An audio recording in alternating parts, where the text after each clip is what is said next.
राजनीति विज्ञान विषय में आज की चर्चा में आप सभी का स्वागत है। मैं डॉक्टर भुवन तिवारी आज फिर आपके सामने एक नई टॉपिक के साथ उपस्थित हूं। दोस्तों, पिछले वीडियो में हमने केंद्र राज्य से संबंधित विधायी संबंधों पर विस्तृत चर्चा की थी। आज हम केंद्र राज्य के बीच प्रशासनिक संबंधों पर चर्चा करेंगे। जैसा कि आप जानते हैं कि संविधान के भाग 11 में अनुच्छेद 256 से 263 तक प्रशासनिक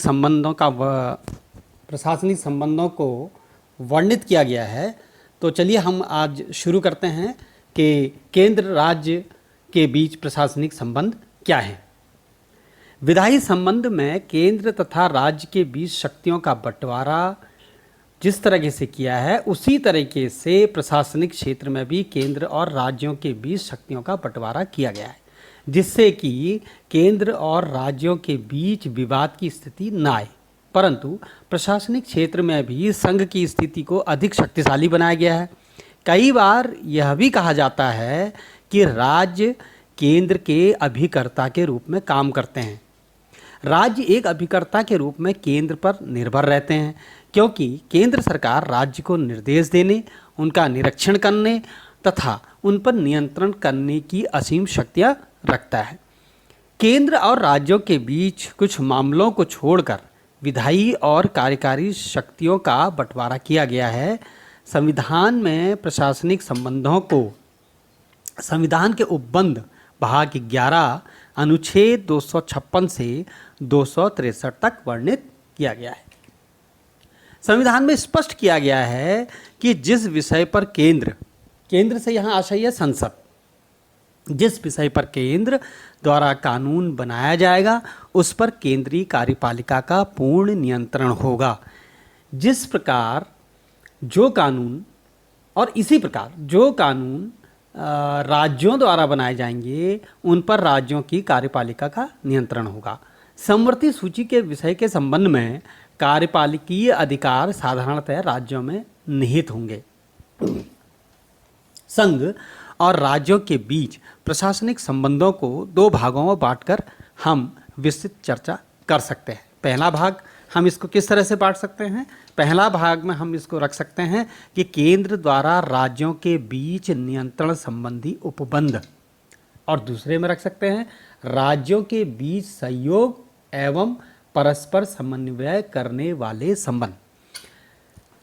भारत के संविधान का उद्देश्य है कि केंद्र तथा राज्यों के बीच संबंधों का निर्वाह सहज रूप से होता रहे।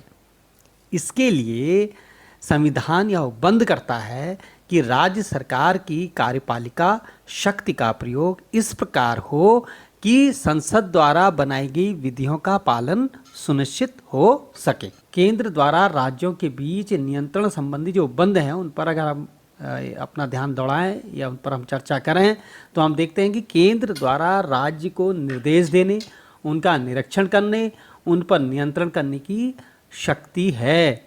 इसके लिए संविधान में निम्न उपबंध भी किए गए हैं। अनुच्छेद 256 अनुच्छेद 256 में राज्य और संघ की बाध्यता का उल्लेख किया गया है।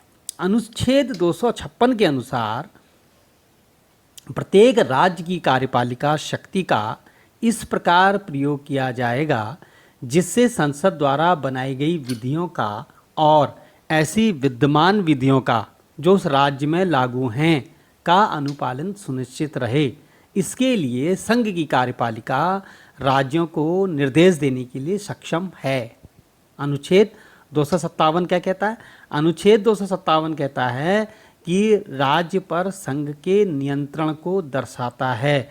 अनुच्छेद 257 यह अनुच्छेद कुछ दशाओं में राज्य पर संघ के नियंत्रण को दर्शाता है।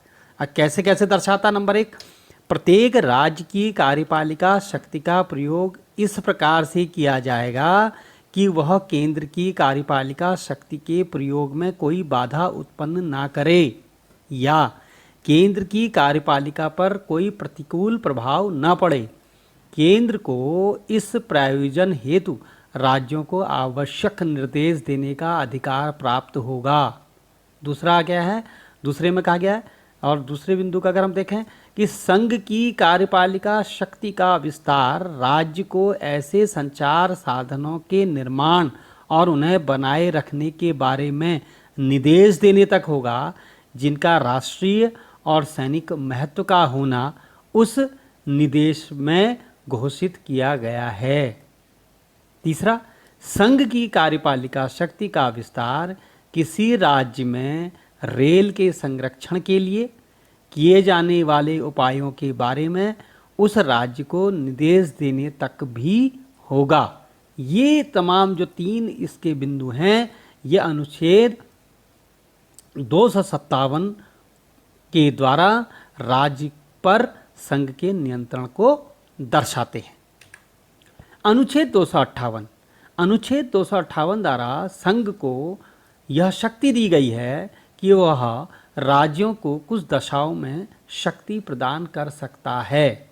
किन किन दशाओं में कर सकता है? नंबर 1, राष्ट्रपति किसी राज्य की सरकार की सहमति से उस सरकार को या उसके अधिकारियों को किसी विषय से संबंधित कार्य जिस पर संघ की कार्यपालिका शक्ति का विस्तार है, सशर्त या बिना शर्त राज्य सरकार को सौंप सकता है। नंबर 2, संसद द्वारा बनाई गई विधि जो किसी राज्य को लागू होती है, ऐसे विषय से संबंधित होने पर भी जिसके संबंध में राज्य के विधानमंडल को विधि बनाने की शक्ति नहीं है, उस राज्य या उसके अधिकारियों व प्राधिकारियों को शक्ति प्रदान कर सकेगी और उन पर कर्तव्य अधिरोपित कर सकेगी। नंबर 3 में क्या कहता है? इस अनुच्छेद के आधार पर किसी राज्य अथवा उसके अधिकारियों व प्राधिकारियों को शक्तियां प्रदान की गई हैं या उन पर कर्तव्य अधिरोपित किए गए हैं, वहां पर उन शक्तियों व कर्तव्यों के प्रयोग के संबंध में भारत सरकार द्वारा उस राज्य को ऐसी राशि का जो करार पाई जाने या करार के अभाव में ऐसी राशि का जिसे भारत के मुख्य न्यायमूर्ति द्वारा नियुक्त मध्यस्थ अवधारित करे भुगतान किया जाएगा। ये बहुत महत्वपूर्ण बात है। आइए देखते हैं अनुच्छेद 258 का क क्या कहता है। इस अनुच्छेद के अनुसार किसी राज्य का राज्यपाल भारत सरकार को उस सरकार की सहमति से ऐसे कार्य सौंप सकता है जिन पर राज्य की कार्यपालिका की शक्ति का विस्तार है। जिन पर राज्य की कार्यपालिका की शक्ति का विस्तार है, यानी संघ द्वारा राज्य पर नियंत्रण अखिल भारतीय सेवाओं के कर्मचारियों द्वारा किया जाता है और संघ लोक सेवा आयोग द्वारा नियुक्त किए गए ये अधिकारी राज्य के उच्च पदों पर कार्य करते हैं। यहाँ पर यह भी एक स्पष्ट कर देने वाली बात है कि राज्यों में भी केंद्र के द्वारा नियुक्त जो अखिल भारतीय सेवाओं के द्वारा नियुक्त कर्मचारी होते हैं वो राज्यों में उच्च पदों पर कार्य करते हैं और कहीं न कहीं वो राज्यों के कार्य के साथ साथ केंद्र के कर्मचारी भी होते हैं। अनुच्छेद 259 यह अनुच्छेद जो है पहली अनुसूची के भाग ख के राज्यों के सशस्त्र बल से संबंधित है, लेकिन संविधान का 7वां जो संशोधन अधिनियम 1956 की धारा 29 और अनुसूचियों द्वारा निश्चित किया गया है। अनुच्छेद 260 इस अनुच्छेद में भारत के बाहर के राज्य क्षेत्रों के संबंध में संघ की आधिकारिकता को वर्णित किया गया है। भारत के बाहर के राज्य क्षेत्रों के संबंध में संघ की आधिकारिकता का वर्णन किया गया है। अनुच्छेद 260 यह स्पष्ट करता है कि भारत सरकार किसी ऐसे राज्य क्षेत्र की सरकार से जो भारत के राज्य क्षेत्र का भाग नहीं है करार करके ऐसे राज्य क्षेत्र की सरकार में निहित किन्हीं कार्यपालक विधायी या न्यायिक कृतियों का भार अपने ऊपर ले सकेगी, किंतु प्रत्येक ऐसा करार विदेशी अधिकारिता के प्रयोग से संबंधित तत्समय प्रवर्त किसी विधि के अधीन होगा और उससे शासित होगा। अब जो इसका ब खंड है जिसमें हम ये कह रहे हैं कि राज्यों के बीच सहयोग व परस्पर समन्वय करने वाले जो संबंध हैं उन पर भी हम चर्चा करेंगे। संविधान द्वारा कई उपबंध संघ और राज्यों के मध्य सहयोग व परस्पर समन्वय के उद्देश्य से भी बनाए गए हैं। जैसे अनुच्छेद 261, इस अनुच्छेद के अनुसार भारत के संपूर्ण क्षेत्र में सभी सार्वजनिक कानून, अभिलेख केंद्र तथा राज्य की न्यायिक प्रक्रियाओं में पूर्ण आस्था और विश्वास व्यक्त किया जाएगा, उन्हें पूरी मान्यता दी जाएगी। यानी अनुच्छेद 261 ये स्पष्ट कर रहा है कि भारत के संपूर्ण क्षेत्र में सभी सार्वजनिक कानून, अभिलेखों, केंद्र तथा राज्य की न्यायिक प्रक्रियाओं में पूर्ण आस्था सबको करनी पड़ेगी, सबको इन पर विश्वास व्यक्त करना पड़ेगा और उन्हें पूरी मान्यता देनी पड़ेगी। इसके अतिरिक्त जिन परिस्थितियों और तरीकों से इन अधिनियमों, अभिलेखों और न्यायिक प्रक्रियाओं को प्रमाणित या निर्धारित किया जाएगा, उसकी व्यवस्था संसद में बनाए गए कानून द्वारा की जाएगी। भारत के राज्य क्षेत्र के किसी भी भाग में सिविल न्यायालयों से आशय है जिसमें जो है ये असैनिक न्यायालय हैं, जिनमें सैनिक न्यायालयों का कोई जो है जिक्र नहीं किया गया है। यानी भारत के राज्य क्षेत्र में किसी भी भाग में सिविल न्यायालयों द्वारा दिए गए अंतिम निर्णय या आदेशों का कहीं भी विधि के अनुसार निष्पादन किया जाएगा, अर्थात यह निर्णय या आदेश भारत के किसी भी भाग में क्रियान्वयन हेतु योग्य समझे जाएंगे। ये बड़ा इंपॉर्टेंट बात है। इसके अलावा अनुच्छेद 262 क्या कहता है? अनुच्छेद 262 कहता है यह अनुच्छेद अंतर्राज्यीय नदी घाटी के जल संबंधी विवादों का न्याय निर्णयन करता है। जो जल संबंधी विवाद राज्यों के बीच उत्पन्न हो जाते हैं या जमीन संबंधी विवाद राज्यों के बीच उत्पन्न हो जाते हैं, उनका जो न्याय निर्णयन करता है वो उसका जो वर्णन है वो अनुच्छेद 262 में किया गया है। अनुच्छेद 262 के अनुसार संसद अपने किसी कानून द्वारा नदियों के जल के प्रयोग, वितरण या नियंत्रण या अंतर्राज्यीय नदी घाटी के बारे में विवाद या आरोपों के निर्णय की व्यवस्था कर सकती है। इस संबंध में संसद यह भी निर्धारित कर सकती है कि इस विवाद में सर्वोच्च न्यायालय या अन्य कोई न्यायालय अपने अधिकार क्षेत्र का उपयोग नहीं करेगा। ये महत्वपूर्ण बात है। इस संबंध में ये समझने की बात है, फिर से इसको दोहराया जा रहा है। इस संबंध में संसद यह भी निर्धारित कर सकती है कि इस विवाद में सर्वोच्च न्यायालय या अन्य कोई न्यायालय अपने अधिकार क्षेत्र का उपयोग नहीं करेगा। और अगला जो आगे जो है जो अनुच्छेद 263 है वो कहता है इस अनुच्छेद के द्वारा अंतर्राज्यीय परिषद के संबंध में उपबंध किए गए हैं। यदि अंतर्राज्यीय जो राज्यों के बीच जो विवाद उत्पन्न हो जाते हैं या कोई ऐसी असंगतियां विसंगतियां उत्पन्न हो जाती हैं तो उसके लिए परिषद का गठन करने का जो शक्ति दी गई है वो अनुच्छेद 263 द्वारा दी गई है। तो अनुच्छेद 263 कहता है कि राज्य इस अनुच्छेद द्वारा अंतर्राज्य परिषद के संबंध में यह उपबंध है कि वह क्या कर सकता है, अंतर्राज्यीय परिषद का गठन कर सकता है। यदि किसी समय राष्ट्रपति को यह प्रतीत होता है कि सार्वजनिक हित के लिए अंतर्राज्य परिषद की स्थापना की जाए जो नंबर 1 राज्यों के बीच उत्पन्न हुए विवाद की जांच कर उन पर परामर्श दे, नंबर 2 संघ तथा राज्यों के समान हितों पर विचार करे, नंबर 3 अंतर्राज्यीय विषयों से संबंधित नीतियों तथा कार्यों के समन्वय के लिए सुझाव दे। ऐसी स्थिति में राष्ट्रपति को यह अधिकार होगा कि वह अपने आदेशानुसार इस परिषद की रचना करे तथा संगठन, प्रक्रिया, अधिकार और दायित्व के बारे में व्यवस्था करे। इनके अलावा कुछ महत्वपूर्ण अनुच्छेद जो हमें अपनी चर्चा में शामिल करने चाहिए, जो कि केंद्र और राज्य के प्रशासनिक संबंधों को प्रभावित करते हैं और उससे संबंधित हैं, उन पर भी हमें एक चर्चा करनी मैं समझता हूँ आवश्यक है। केंद्र राज्यों के प्रशासनिक संबंधों के संदर्भ में संविधान में वर्णित अनुच्छेद 256 से 263 तक एक विस्तृत चर्चा की गई है, किंतु इनसे संबंधित कुछ अनुच्छेद ऐसे भी हैं जो केंद्र तथा राज्य के प्रशासनिक संबंधों पर अपना सीधा प्रभाव डालते हैं। इन अनुच्छेदों को हम निम्न रूप में देख सकते हैं। पहला अनुच्छेद है अनुच्छेद 339। इस अनुच्छेद द्वारा अनुसूचित जनजातियों के कल्याण से जुड़ी योजनाओं को बनाने व क्रियान्वित करने का निर्देश केंद्र द्वारा राज्यों को दिया जा सकता है। किनके लिए? इस अनुच्छेद द्वारा अनुसूचित जनजातियों के कल्याण से जुड़ी योजनाओं को बनाने व क्रियान्वयन करने के लिए निर्देश केंद्र द्वारा किसको दिया जा सकता है? राज्यों को दिया जा सकता है। अनुच्छेद 312 क्या कह रहा है?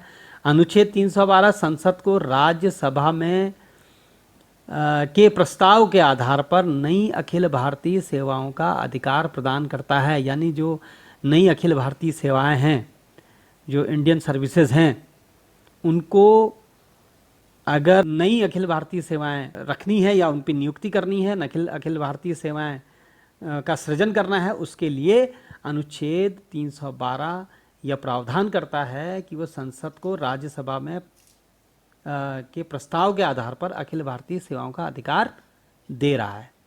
अब अखिल भारतीय सेवाओं का एक इसका संक्षिप्त में हम इसको समझें कि इस सेवाओं के अधिकारी केंद्र व राज्यों के अंतर्गत उच्च पदों पर अपनी सेवाएं प्रदान करते हैं।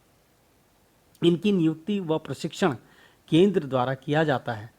इन सेवाओं को केंद्र तथा राज्य द्वारा संयुक्त रूप से नियंत्रित किया जाता है। इन पर पूर्ण नियंत्रण केंद्र सरकार और तात्कालिक नियंत्रण राज्य सरकार का होता है। 1947 में भारतीय सिविल सेवा ICS के स्थान पर IAS भारतीय प्रशासनिक सेवा, भारतीय पुलिस के स्थान पर IPS भारतीय पुलिस सेवा का नाम दिया गया, जिसे संविधान में अखिल भारतीय सेवाओं के रूप में मान्यता मिली। 1966 में भारतीय वन सेवा IFS को तीसरी अखिल भारतीय सेवा बनाया गया। अनुच्छेद 350। इस अनुच्छेद द्वारा भाषाई अल्पसंख्यक वर्ग के बालकों के प्राथमिक स्तर पर शिक्षा उनकी मातृभाषा में उपलब्ध कराए जाने के लिए पर्याप्त सुविधाएं सुनिश्चित करने का निर्देश राज्यों को केंद्र द्वारा दिया जा सकता है। यदि अल्पसंख्यक वर्ग के ऐसे बच्चे प्राथमिक स्तर पर जो अपनी मातृभाषा में पढ़ना चाहते हैं, इसकी व्यवस्था के लिए केंद्र सरकार राज्यों को निर्देश दे सकती है। यह अनुच्छेद 350 में कहा गया है। तो अनुच्छेद 351 कहता है, इस अनुच्छेद द्वारा हिंदी भाषा के विकास को सुनिश्चित करने के निर्देश राज्यों को केंद्र द्वारा दिए जा सकते हैं। अनुच्छेद 353। यह अनुच्छेद आपातकाल की घोषणा के दौरान राज्यों को यह निर्देश दे सकते हैं कि राज्य अपनी कार्यपालिका शक्ति का प्रयोग किस विधि से करेंगे। यानी जब आपातकाल की स्थिति आ जाती है तो यह अनुच्छेद राज्यों को यह निर्देशित करता है कि वह अपनी कार्यपालिका शक्ति का प्रयोग किस विधि से करेंगे। अनुच्छेद 355। इस अनुच्छेद के अनुसार केंद्रीय सरकार बाह्य आक्रमणों और आंतरिक अशांति से राज्य की रक्षा हेतु आवश्यक कदम उठा सकती है और यह सुनिश्चित कर सकती है कि राज्य की सरकारें संविधान के प्रावधान के अनुरूप कार्य करें। अनुच्छेद 356। अनुच्छेद 356 के द्वारा किसी राज्य में संवैधानिक व्यवस्था की विफलता पर राज्य के राज्यपाल से प्रतिवेदन मिलने की स्थिति में, जिसमें उस राज्य का शासन संविधान के उपबंधों के आधार पर नहीं चलाया जा सकता, ऐसी स्थिति में राष्ट्रपति उस राज्य में आपातकाल की घोषणा कर सकता है। प्रत्येक राज्य की सरकारों से यह अपेक्षा की जाती है कि वो केंद्रीय सरकार के निर्देशों व अनुदेशों का पालन करें। राष्ट्रपति को ऐसी सरकार को दंड देने का पूर्ण अधिकार होगा जिसने केंद्र के निर्देशों व अनुदेशों का ठीक से पालन नहीं किया है। तो कुल मिला के ये केंद्र राज्य संबंधों पर हमने इसके जो प्रशासनिक संबंधों पर चर्चा करी। हम इन पूरी चर्चा से यह कह सकते हैं कि केंद्र राज्य के प्रशासनिक संबंधों के संदर्भ में कि केंद्र और राज्यों ने संविधान की व्यवस्थाओं को क्रियान्वित करते हुए प्रभावशाली ढंग से कार्यों का संपादन किया है और कार्य कर रही हैं। केंद्र और राज्य दोनों जो सरकारें हैं वो संविधान में वर्णित इन तमाम जो अनुच्छेद हैं, ये व्यवस्थाएं हैं, शक्तियों का आवंटन है, उन पर जो है कार्य कर रही हैं। और जो केंद्र और राज्यों के बीच जो विवाद की स्थितियां हैं वो न्यूनतम से न्यूनतम इनसे हुई हैं। आज की चर्चा में इतना ही। अगले वीडियो में नए टॉपिक के साथ फिर मिलेंगे। तब तक के लिए नमस्कार।